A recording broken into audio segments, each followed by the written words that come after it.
25 సంవత్సరాలు లోబడి ఉన్న పిల్లలున్న ప్రతి ఒక్కరికి కూడా నేను ఈ సందర్భంగా తెలియజేస్తున్నాను. పిల్లల్ని సరైన దారిలో పెట్టడం, సరైన సంస్కారాలు నేర్పించడం చాలా చాలా అవసరం.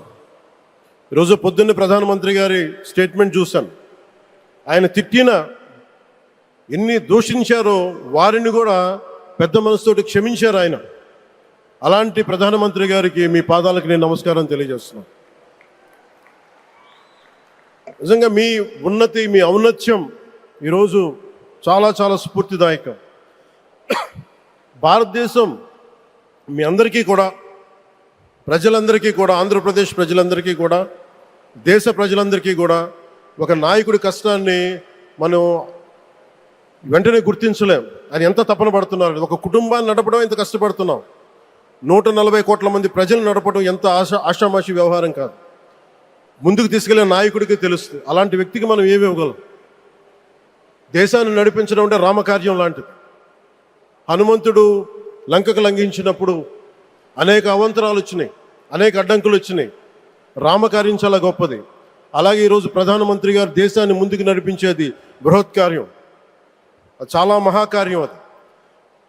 అలాంటి వ్యక్తికి మనం ఇవ్వగలిగేది, హనుమంతుడికి మనం ఏమి ఇవ్వగలం? నువ్వెంత గొప్పగా లంఘించావు, ఎంత కష్టపడ్డావు. ఏ దేవతకైనా ఇవ్వాల్సిన స్తుతే. వాళ్ళు మన నుంచి ఏమి కోరుకోరు.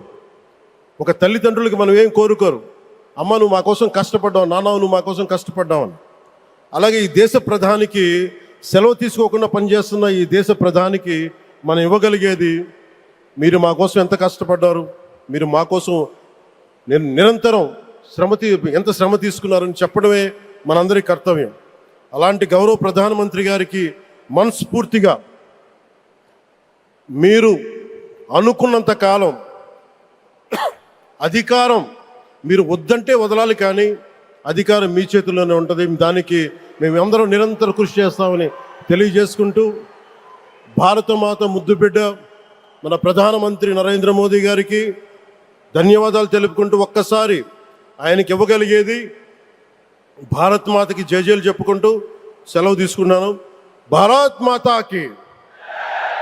గౌరవ ప్రధానమంత్రి గారికి మరోమారు ధన్యవాదాలు తెలుపుకుంటూ, మీ ఆశీస్సులు మా అందరికీ కావాలి, రాష్ట్రానికి కావాలని తెలియజేసుకుని సెలవు తీసుకున్నాను. జై భారత్ అండ్ జై హింద్.